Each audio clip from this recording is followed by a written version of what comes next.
The Common Agricultural Policy and droughts are prompting more and more farmers to adopt no-plough farming. For those with steep fields or who plough sandy soils, this may even be a necessity. However, no-plough farming comes with challenges that make it not work out. Let's take a closer look at them.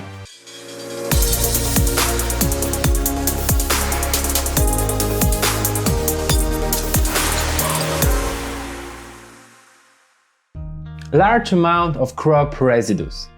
One of the obvious challenges with no-plough farming is the crop residues left on the surface as cover. Their huge quantity and improper processing hinder sowing and plant germination. Moreover, under the mulch layer, the soil warms up more slowly, delaying the emergence and growth of crops. The solution is to properly shred the crop residues and mix them with the top layer of soil. In addition to a harrow, a knife roller such as the Rolmako Procat will work very well. It is also important to properly use a seeder. Higher risk of diseases and pests. Pathogens and pests like to hibernate in crop residues, which maintain the moisture and temperature favorable for them. Theoretically, plowing covers the culprits with a layer of soil, limiting their contact with succeeding crops. However, some pathogens can survive in the deep soil layer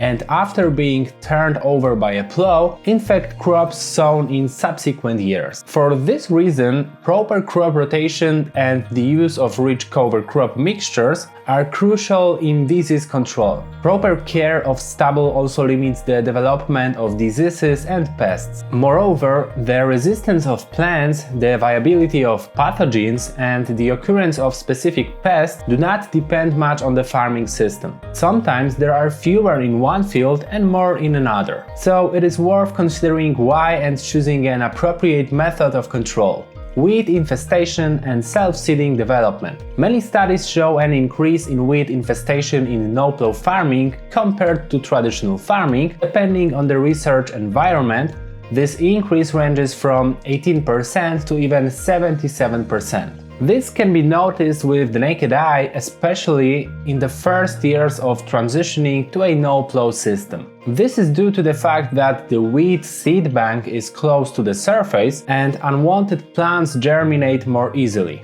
Diverse crop rotation limits the number and compensation of weeds. In the studies of Szymankiewicz and colleagues from 2003, the number of weeds in simplified farming was 107.3 units per square meter in monoculture and only 28 units per square meter in crop rotation. An additional solution turns out to be the combination of the active agro weeder with herbicides. Then almost 100% effectiveness in weed control can be achieved. However, it is better to prevent, and therefore many farmers advise to clear the field of weeds as much as possible before transitioning to no-plough farming. Lower effectiveness of fertilization and herbicides. A large mass of post-harvest residues constitutes a kind of barrier for herbicides and minerals provided by fertilizers. Additionally, even if they are properly spread, they do not move deep into the profile,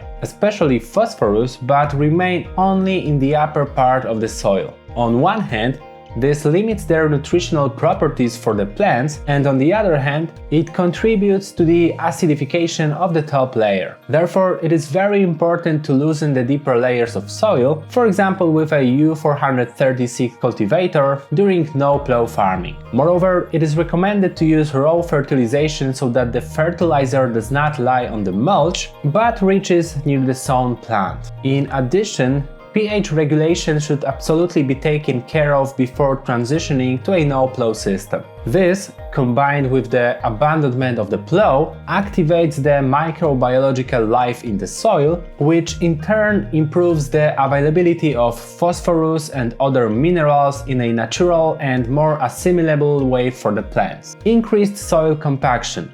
Plow pump. Using only shallow cultivation and making many passes over the field are mistakes in the no-plow system, which will contribute to excessively compacted soil in the top layer. This will directly impact the reduction of yield due to poor root development and poor water-air relations in the soil. Therefore, these mistakes should be avoided, and additionally, the soil compaction should be monitored throughout the year, and deep loosening should be done once every few years. This is especially important on heavier, sandy soils. Before transitioning to no-plough farming, check the compaction status and remove the plough pan created by tillage. Yield reduction in wet conditions. No-plough farming yields excellent crops in dry years. However, when there is too much moisture in the soil, a yield decline should be expected. Guy Thibault estimates that the real beneficial effects of stopping tillage, including yield normalization, take from 7 to 10 years to materialize. Another expert, Dr. Jill Clapperton, reports that soil degraded by years of plowing needs time to rebuild its properties. After this period, the crumbly structure and humus, like a sponge, will start to store excess water when it's too wet and release it when it's too dry. The rebuilding of biological properties and proper structure is influenced by incorporating cover crops and protective plants into the crop rotation. This can shorten the normalization period to as little as 2 years. Interestingly, some farmers did not experience any yield decline after transitioning to no-plough farming, only for large, wealthy farmers. It is true that no-plough farming requires specially designed machinery.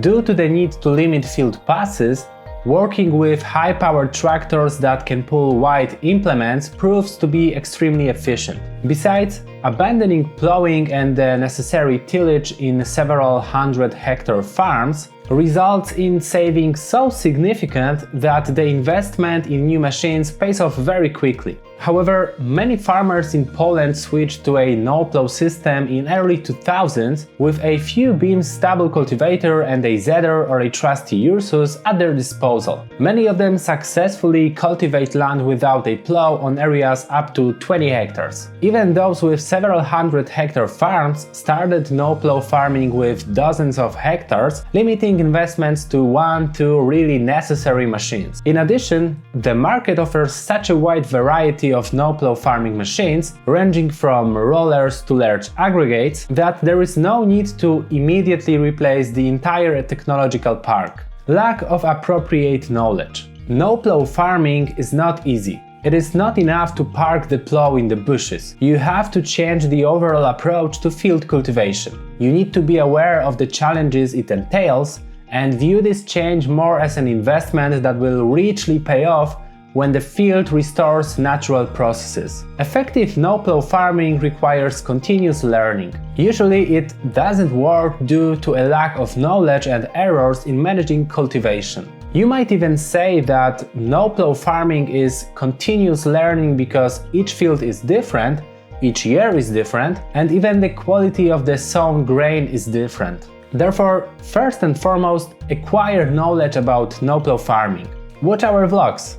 Rolmako has been striving for many years to educate farmers wanting to implement no-plough farming effectively and consult with other experienced farmers. Then, no-plough farming will surely work. If you wish to delve into the secrets of increasing yields and achieving higher efficiency in crops, we invite you to visit our comprehensive agricultural guide available at the link knowhowrolmako.com. In our guide, we discuss over 50 topics related to agriculture in detail. You will find not only information about different types of soil, but also ways to shape its properties, which are crucial for the growth of healthy and abundant crops. Additionally, we will advise you on how to meet the guidelines of eco-schemes, which can help you obtain additional funding for your agricultural activities. Our guide is not only a source of knowledge, but also a practical tool that will help you in your daily fieldwork. Whether you're an experienced farmer or a beginner, our articles contain useful tips and strategies that can improve the efficiency of your agricultural operation. Don't wait any longer. Visit our website today and start your journey towards even greater success in agriculture. Let us know how your transition process from traditional to no-plough farming was, or maybe still is. What was the biggest challenge for you and how did you deal with it?